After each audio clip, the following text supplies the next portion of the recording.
Hope you are doing well.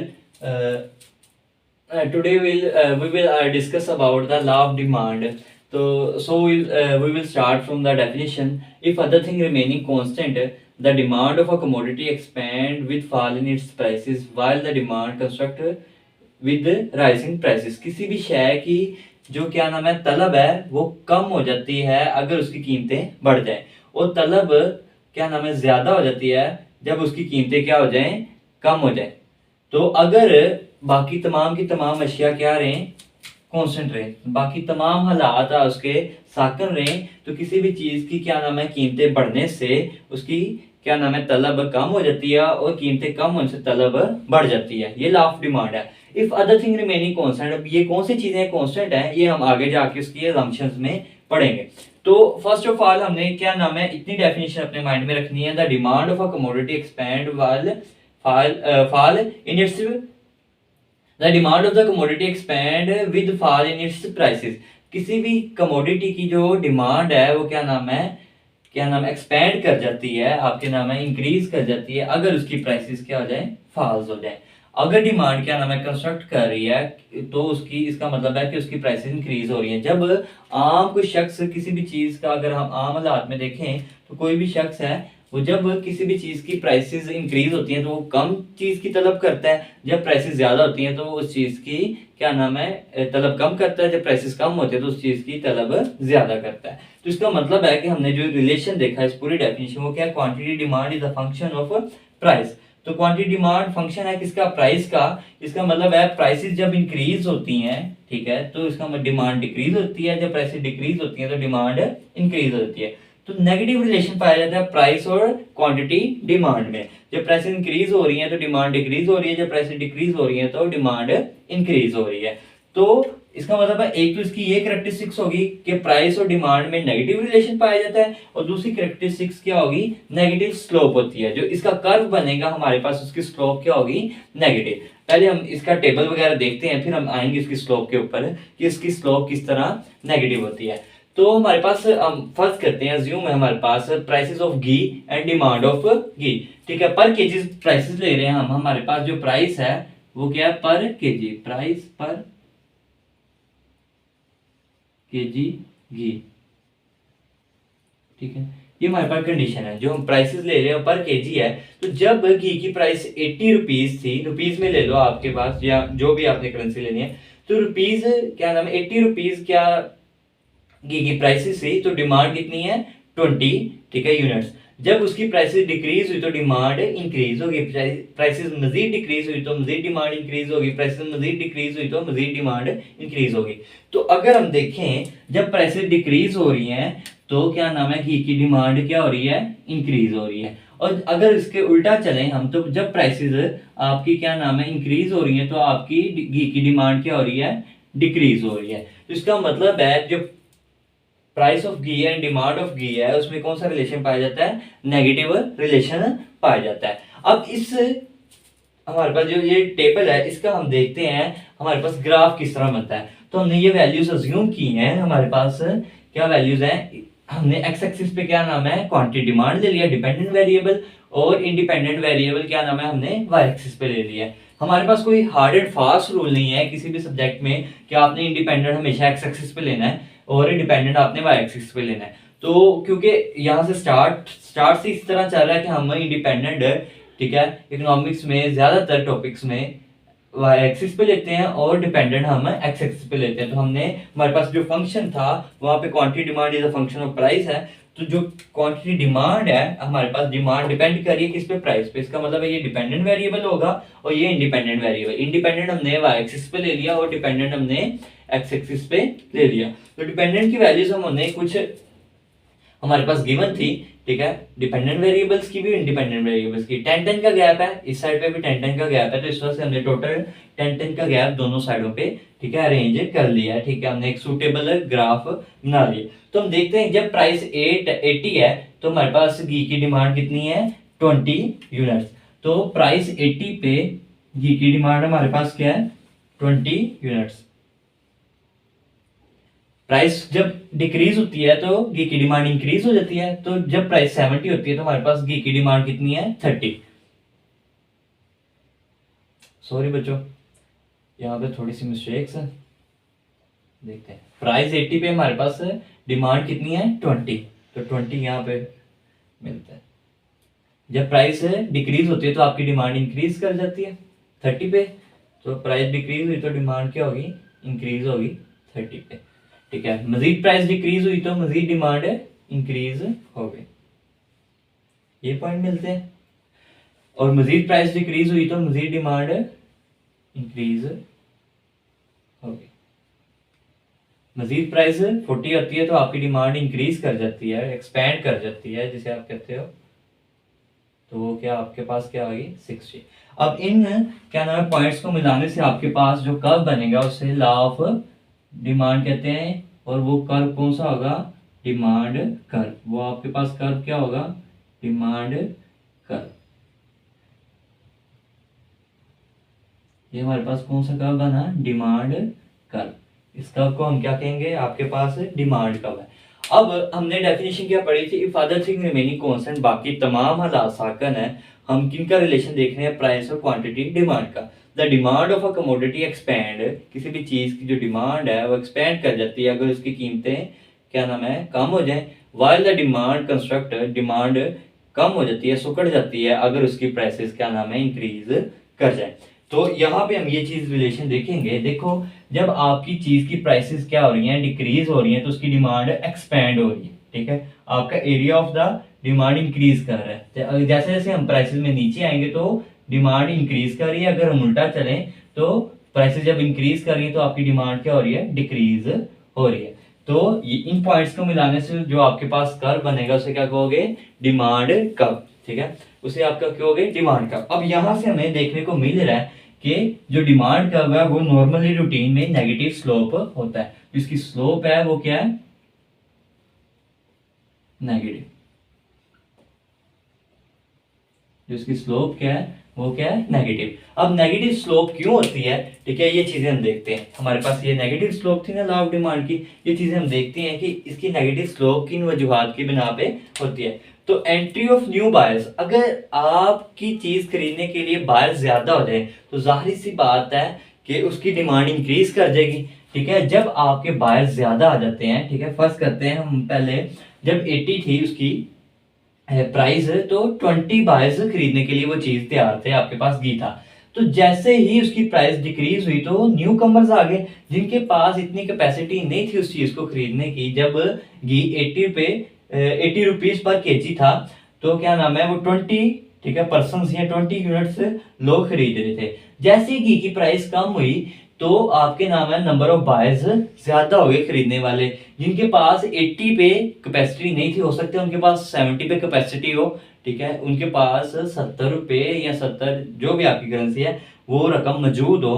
तो जब उनके पास 80 रुपए नहीं थे, ठीक है, जिनके पास 80 थे वो तो 20 यूनिट खरीद रहे थे ना, जिनके पास 80 नहीं थे, 80 से कम थे, ठीक है, वो तो 20 यूनिट नहीं ना खरीद सकते। और जब उनकी उस चीज की प्राइसेस आपके पास कम होगी, घी की प्राइसेस कम होगी, तो क्या नाम है आपके बायर्स इंक्रीज हो गए, जिनके पास 70 थे तो या 70 से ज्यादा थे, 80 से कम थे, वो चीज खरीदने के लिए तैयार हो गए। तो जैसे ही प्राइसेस कम होती है तो नंबर ऑफ बायर्स ज्यादा हो जाते हैं, इस वजह से क्या नाम है नेगेटिव स्लोप आ जाता है, आपका कर्व आगे, ठीक है, मूव हो जाता है, ना कि शिफ्ट होता है। शिफ्टिंग इफेक्ट हम देखेंगे नेक्स्ट जाके, ठीक है, उसको किन वजूहात की बना पे आता है। सेकंड है इनकम इफेक्ट। अगर आपकी इनकम इंक्रीज कर जाए, अगर किसी भी कंज्यूमर की, किसी भी सारिफ की इनकम इंक्रीज कर जाए तो भी क्या नाम है वो ज्यादा चीजें ज्यादा क्वांटिटी में चीजें खरीदना शुरू हो जाता है, तो क्या नाम है वो आगे मूव कर जाएगा। जब उसकी इनकम इफेक्ट आएगा तो वो ज्यादा चीजें खरीदना शुरू हो जाएगा। नेक्स्ट है सब्स्टिट्यूशन इफेक्ट।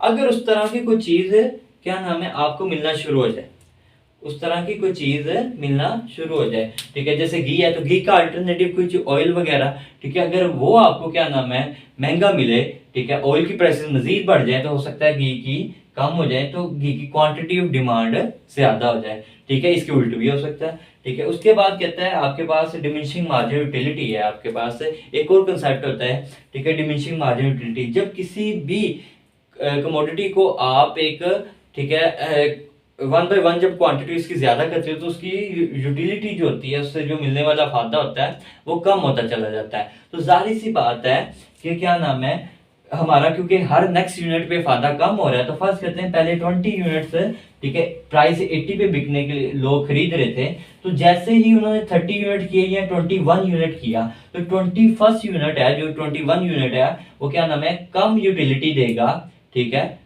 20 की निस्बत। तो जब यूटिलिटी हम कम मिलेगी हमें उस यूनिट से, तो हम यही कहेंगे ना कि हम उसके लिए प्राइस भी कम पे करेंगे फिर, ठीक है। उस वजह से जब क्या नाम है आपका नेक्स्ट यूनिट आप खरीदने के लिए तैयार होते हो, तो आप लेस प्राइस उस पे करने के लिए तैयार होते हो। तो जब क्या नाम है आपके क्या नाम है मार्जिन यूटिलिटी इंक्रीज करती है, मार्जिन यूटिलिटी डिक्रीज करती है किसी भी चीज की, तो आप क्या नाम है उसके लिए कम प्राइस पे करने के लिए तैयार होते हो। तो जैसे जैसे प्राइसेस कम होती हैं तो लोग ज्यादा क्वांटिटी में उस चीज को डिमांड करते हैं, या फिर जब ज्यादा डिमांड करते हैं तो लेस प्राइस क्या नाम है पे करने के लिए तैयार होते हैं।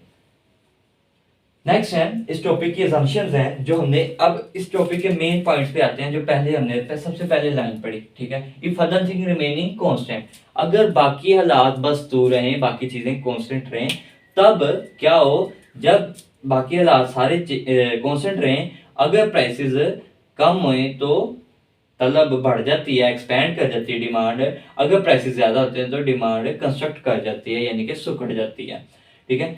तो ये चीजें जो कांस्टेंट हमने की हुई है वो कौन कौन सी चीजें हैं कि जो कांस्टेंट रहे, तो ये लॉ एप्लीकेबल है। अगर ये चीजें चेंज हो जाएं तो ये लॉ एप्लीकेबल नहीं है। ये सारी चीजें जो हमने फर्स्ट आपकी क्या नाम है सेंटेंस है वो क्या, if other thing remaining constant, अगर तमाम चीजें क्या नाम है बरकरार है अपनी अपनी जगह पे, बस प्राइस का रिलेशन हमने देखा क्वांटिटी के साथ, तो ये उसकी असम्पशंस में, ठीक है, असम्पशन उसकी सारी बताई गई कौन कौन सी चीजें कांस्टेंट रहे, तो ये जो लॉ है, लॉ ऑफ डिमांड एप्लीकेबल है। अगर ये कांस्टेंट ना हो तो ये लॉ ऑफ डिमांड एप्लीकेबल है नहीं, वो वन बाय वन हम डिस्कस करते हैं।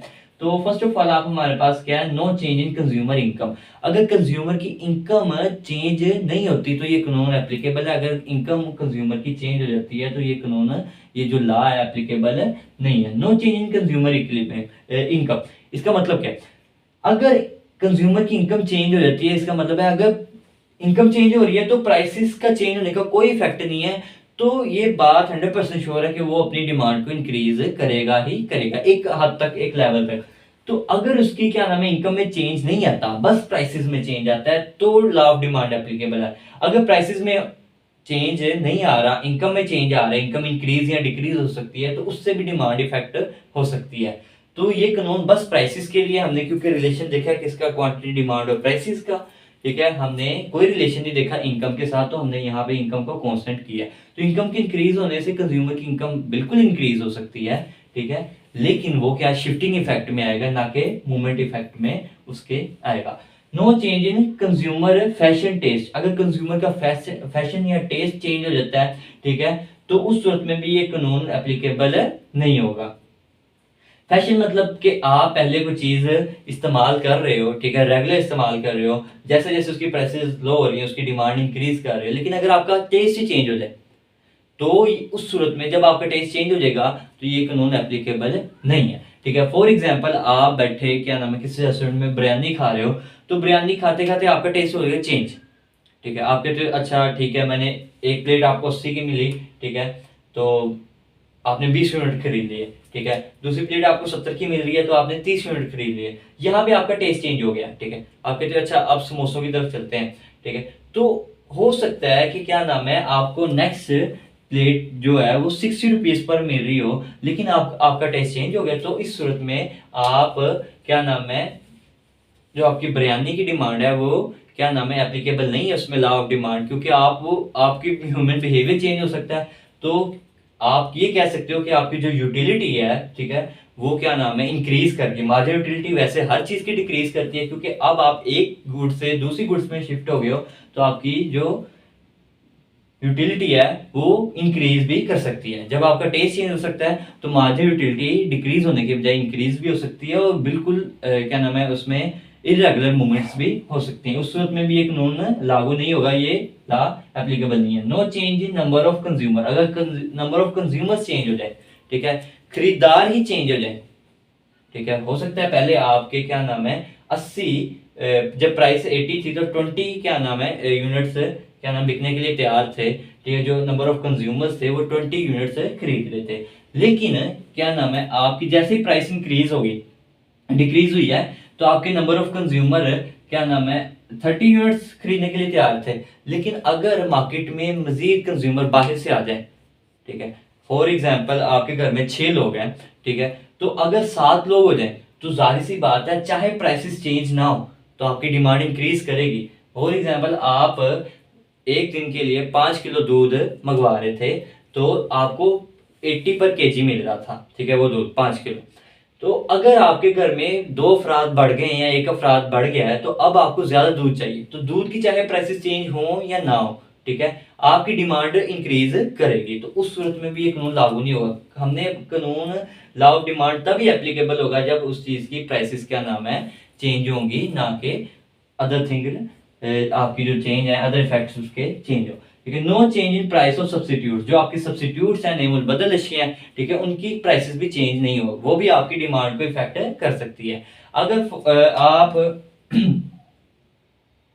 सपोज करो आपके पास एक नेस्ले की वाटर बोतल है और एक आपके पास सूफी की वाटर बोतल है, आपके पास एक नेस्ले की वाटर बोतल है, एक आपके पास सूफी की। नेस्ले की वाटर बोतल आपको प्राइस 40 पे मिल रही है और सूफी की वाटर बोतल प्राइस 30 पे मिल रही है।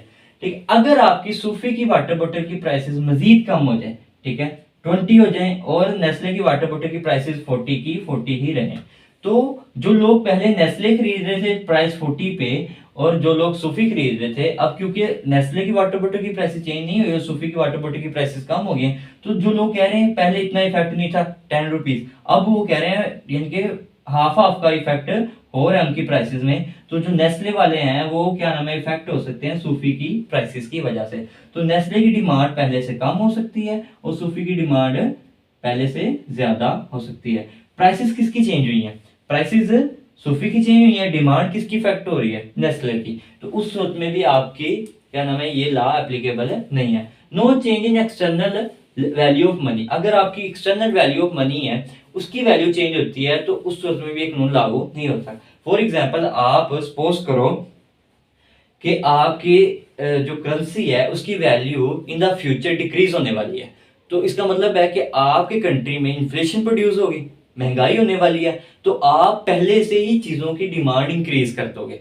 ठीक है, तो सेम प्राइस पे आप पहले 20 खरीदे थे, लेकिन आपने क्या नाम है आपके बिहेवियर ये कह रहा है कि आइंदा आने वाले वक्त में महंगाई होने वाली है, तो प्राइस 80 पे ही अब आप ज्यादा खरीदना शुरू कर दो। तो प्राइस चेंज हुई है नहीं, लेकिन आपकी डिमांड इंक्रीज हो गई है। क्यों? क्योंकि आपने ये वैल्यू फोरकास्ट की है कि आपकी जो मनी वैल्यू है वो चेंज होने वाली। इसी तरह मनी वैल्यू अगर डिक्रीज होने वाली हो, ठीक है, तो आप क्या करते हो सेम प्राइस पे कम चीजें डिमांड करते हो, क्योंकि आपको पता है आइंदा आने वाले वक्त में चीजों की प्राइसेस कम हो जाएंगी तो आपको चीजें सस्ती मिलेंगी, तो आप कम खरीदो बाद में ज्यादा खरीद लेंगे। उस सूरत में भी एक कानून लागू नहीं होता। No discovery of substitutes, new discovery of substitutes, अगर आपके क्या नाम है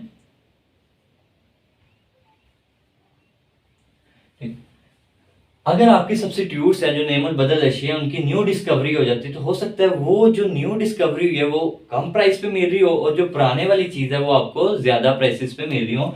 तो क्या नाम है जो आपके पास जो फर्स्ट गुड्स हैं वो महंगी मिलेंगी और जो आपकी न्यू गुड्स हैं वो सस्ती मिलेंगी, तो ज्यादा लोग, ठीक है, हमेशा कंज्यूमर का यही माइंड होता है कि उसे कम से कम प्राइस में ज्यादा से ज्यादा क्वांटिटी मिल जाए, तो वो उस साइड पे मूव कर जाएगा। तो उस सूरत में ये कानून लागू नहीं होगा, क्योंकि वो किसी और सब्सिट्यूट की वजह से उसके प्राइसेस इफेक्ट हो रही हैं, इस वजह से उस सूरत में ये कानून लागू नहीं होगा। और जो नई चीज आएगी उस पर एक नया कानून लागू होगा, एक न्यू लॉ, ठीक है, एप्लीकेबल होगा। Homogeneity in all units of good, ये बहुत बड़ी इसकी क्या नाम है अजम्पशन है कि जो आप चीज खरीद रहे हो उसके तमाम के तमाम यूनिट्स एक जैसे हों। फॉर एग्जांपल आप शैम्पू खरीद रहे हो तो शैम्पू के साशे में सेम वेट की शैम्पू होनी चाहिए। अगर किसी में ज्यादा है किसी में कम है, ठीक है, या फिर कोई और प्रोडक्ट आप खरीद रहे हो तो कोई क्या नाम है उनकी नेचर डिफरेंट है या उनके क्या नाम है खराब है कुछ ठीक है, तो उस सूरत में ये कानून लागू नहीं होगा। ये कानून तभी लागू होगा तमाम के तमाम यूनिट्स सेम के सेम एग्जैक्ट शेप में एग्जैक्ट कलर्स में होने चाहिए। ठीक है, all goods it not being used as a token of distinction, तो जो आपकी गुड्स हैं वो कोई भी कभी भी टोकन ऑफ डिस्टिंक्शन पे किसी भी क्या नाम है निशान के तौर पे इस्तेमाल ना हो रही हो, तो उस सूरत में आपकी उस चीज़ की डिमांड इंक्रीज होने के साथ प्राइसेस इंक्रीज होती हैं और डिमांड डिक्रीज होने के साथ प्राइसेस डिक्रीज होती हैं। फॉर एग्जांपल आप के पास गोल्ड मेडल्स होते हैं, ठीक है, तो वैसे तो सोने की कीमत एक जैसी है, गोल्ड मेडल की भी उतनी कीमत होनी चाहिए और आम सोने की भी उतनी कीमत अगर वेट में देखा जाए, लेकिन गोल्ड मेडल की प्राइसेस ज्यादा होती हैं आम सोने की निस्बत, क्योंकि वो एज अ टोकन डिस्टिंक्शंस के तौर पे यूज हो रहा होता है, ठीक है, एज अ निशान के तौर पे, ठीक है, जिसे आप कहते हो, वो इस्तेमाल हो रहा होता है। इसके बाद हम देखेंगे कि इस कानून में क्या नाम है लिमिटेशंस क्या है, किन चीज़ों पे ये लॉ एप्लीकेबल होता ही नहीं है, चाहे वो चेंज हो या ना हो। अजम्पशंस तो वो है ना कि अगर कॉन्स्टेंट रहे ये सारी चीज़ें, अगर ये चेंज ना हो तो ये लॉ एप्लीकेबल है, अगर ये चेंज हो तो ये लॉ एप्लीकेबल नहीं है, ठीक है। लिमिटेशंस वो चीज़ होंगी जिसे हम दूत कहते हैं, जिन पे ये जो लॉ है वो कभी भी एप्लीकेबल हुआ ही नहीं है, ठीक है, चाहे वो चेंज हो या ना हो।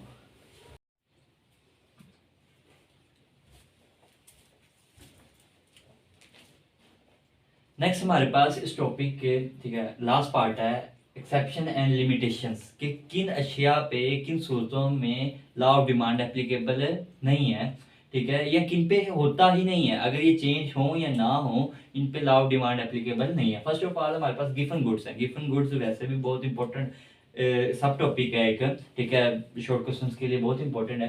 गिवन गुड्स ऐसी गुड्स होती हैं जो इंफीरियर होती हैं किसी दूसरी गुड से। वैसे तो दोनों गुड्स ही हैं, दोनों अशिया हैं, ऐसा नहीं कि एक बैड है एक गुड है, ठीक है, एक अशिया एक घटिया है, दोनों गुड्स हैं। लेकिन अगर एक चीज क्या नाम है सुपीरियर हो जाती है तो दूसरी जो आपको ना पसंद है, ठीक है, वो आपके लिए इंफीरियर गुड्स हो जाएगी, उसे आप इंफीरियर गुड्स को क्या कहते हो, गिवन गुड्स। तो गिवन गुड्स पे ये लॉ एप्लीकेबल नहीं है। हम एग्जांपल लेते हैं वीट की, ठीक है, गंदम और जौ की एग्जांपल ले लेते हैं हम।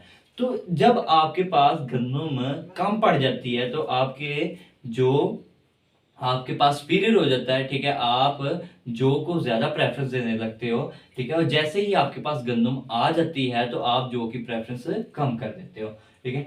तो यहाँ पे depend inferior good given goods में, ठीक है, या इंफीरियर सुपीरियर गुड्स में क्या होता है कि आप प्रेफरेंस के बेस पे उस गुड्स की प्राइसेस को सेटल करते हो, या प्राइसेस डिमांड पे इफेक्ट होती हैं। तो जब आपके पास डिमांड गंदम कम होगी तो आपकी क्या नाम है जो आपके पास प्राइसेस थी वो इंक्रीज होना शुरू हो जाएगी, क्योंकि जो की अब डिमांड इंक्रीज हो गई ना, गंदम तो वैसे ही आपके पास कम हो गई है, गंदम आपको मिल नहीं रही, तो जो की डिमांड इंक्रीज होने की वजह से उसकी प्राइस इंक्रीज हो जाएंगी, और जैसे ही आपके पास गंदम दोबारा अवेलेबल होना शुरू हो जाएगी तो आपकी क्या नाम है जो की डिमांड कम हो जाएगी, और जो की डिमांड के कम होने के साथ साथ उसकी प्राइसेस भी कम हो जाएगी, क्योंकि अब आपकी गंदम दोबारा आपको क्या नाम है रिस्टोर करना शुरू कर दी है, तो उसकी प्रेफरेंस ज्यादा हो जाएंगी और आपके पास जो की प्रेफरेंसेस है कम हो जाएंगी। तो यहाँ पे हमने देखा कि गिवन गुड्स या इंफीरियर गुड्स की प्राइसेस इंक्रीज करने से क्या नाम है उसकी डिमांड इंक्रीज हो रही होती है और प्राइसेस डिक्रीज होने से उसकी डिमांड डिक्रीज होती है। तो ऐसी गुड्स जो दूसरी गुड्स के मुकाबले में इंफीरियर समझी जाती है उन पे ये लॉ एप्लीकेबल नहीं है। तो हम कहते हैं क्वांटिटी डिमांड हमने इस साइड पे ले ली और, ठीक है, एक्सिस पे हमने प्राइसेस ले ली। तो गिवन गुड्स का जो कर्व होता है वो पॉजिटिव स्लोप होता है, क्योंकि जब उसकी प्राइस इंक्रीज होती है तो उसकी डिमांड इंक्रीज होती है। फर्स्ट कहते हैं हम पी नोट पे क्यू नोट डिमांड कर रहे थे, जैसे ही प्राइस इंक्रीज हुई तो हमने अपनी डिमांड इंक्रीज करना शुरू कर दी, या फिर डिमांड इंक्रीज होने की वजह से प्राइसेस यहाँ पे इंक्रीज हो रही, मजीद प्राइसेस इंक्रीज होंगी तो मजीद डिमांड उसकी इंक्रीज होगी। तो ऐसी गुड्स पे ये लॉ एप्लीकेबल नहीं होता। नेक्स्ट है स्केयर गुड्स, जो आपके पास चीजें बहुत स्केयर है, लिमिटेड फॉर्म्स में, उन पे भी ये कानून लागू नहीं होता, क्योंकि उनकी डिमांड इंक्रीज करने से उसकी प्राइसेस इंक्रीज करती हैं। बहुत रेयर आपके पास वो प्रोडक्ट्स पाई जाती हैं, तो उस सूरत में क्या नाम है ये कानून एप्लीकेबल नहीं है, क्योंकि वहां पे प्राइसेस फ्लक्चुएट कर सकती हैं किसी भी साइकोलॉजिकल या ह्यूमन बिहेवियर की वजह से, ठीक है, तो उस पे ये कानून लागू नहीं होता। जिस तरह हम कह लें हमारे पास पेंटिंग्स वगैरह हैं, तो वो भी आपके पास क्या नाम है उनकी प्राइस इंक्रीज भी कर सकती हैं और डिक्रीज भी कर सकती हैं, ठीक है। नेक्स्ट हमारे पास है मोस्ट प्रीशियस गुड, बहुत कीमती अशिया, ठीक है, जो आप क्या नाम है सोना जोहरात वगैरह, सोना छोड़ो जोहरात वगैरह, जो आप क्या नाम है, ठीक है, बहुत ही प्रीशियस आपके लिए हो, बहुत कीमती हो, आप उसे किसी भी कीमत पे क्या नाम है डिमांड कर सकते हो। आप कहते हो कि ये हमारा, ठीक है, नस्लों से एक विरासत में हमें सोना मिलता आ रहा है, तो वो सोना आम सोने की निस्बत आप ज़्यादा प्रेफर करोगे, ठीक है, उसे आप ज़्यादा प्राइसेस पे भी क्या नाम है कम, ठीक है, सोना जो गोल्ड है आप उसे डिमांड करने की कोशिश करोगे, तो उस वक्त में भी ये कानून लागू नहीं होगा उन अशिया पे जो आपके लिए मोस्ट प्रीशियस होती हैं, उन पे ये लॉ एप्लीकेबल नहीं होता। इमरजेंसी के, अगर आपको किसी चीज़ की इमरजेंसी डिमांड होगी, ठीक है, इमरजेंसी आपने कहा कि कोई खुदा न खासा आपके पास एक्सीडेंट हो गया किसी का, तो आपको इमरजेंसी किट चाहिए, तो आप अपनी कोई ना कोई चीज़ बेचने के लिए या ज़्यादा प्राइसेस पे वो चीज़ खरीदने के लिए तैयार होते थे।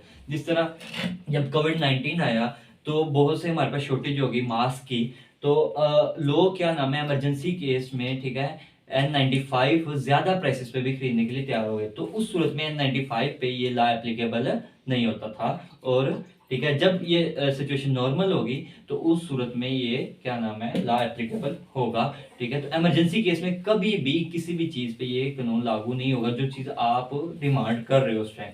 नेक्स्ट है आपके पास इग्नोरेंस एंड केयरलेसनेस, ठीक है, अगर आप इग्नोर कर रहे हो, इरेशनल नहीं हो, आपको मार्केट्स की पूरी स्ट्रक्चर्स का नहीं पता, मार्केट जो फंक्शंस हैं उनका नहीं पता, मार्केट प्राइसेस का नहीं पता, तो आप लाइल्मी में कोई चीज़ लापरवाही में खरीद लेते हो, तो उस सूरत में भी ये कानून लागू नहीं होगा, ठीक है। उन अशिया पे भी जो आप क्या नाम है इरेशनल तौर पे खरीदते हो, जिनमें आप अपना, ठीक है, पूरा आउटपुट नहीं देते, ठीक है, उसको खरीदते वक्त या उसकी प्राइसेस वगैरह डिटरमाइन नहीं करते या आपको पता नहीं होता, तो उन एशिया पे भी ये जो आपका लॉ है, ठीक है, वो एप्लीकेबल नहीं है। हो सकता है कि जहाँ से आप वो चीज़ खरीद रहे हो वो आपको क्या नाम है महंगी दे रहा हो और उससे बिल्कुल साथ वाली शॉप पे वो चीज़ सस्ती मिल रही हो सेम क्वांटिटी में, सेम क्वालिटी में, तो जब आप इग्नोरेंस ऑन केयरलेसनेस की सूरत में अशिया की डिमांड करते हो, खरीदते हो, तो वहाँ पे लॉ ऑफ डिमांड एप्लीकेबल नहीं है, ठीक है। Thank you students.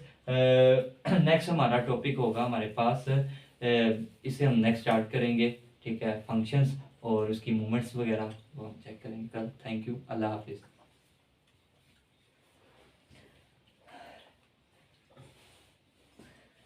कैसे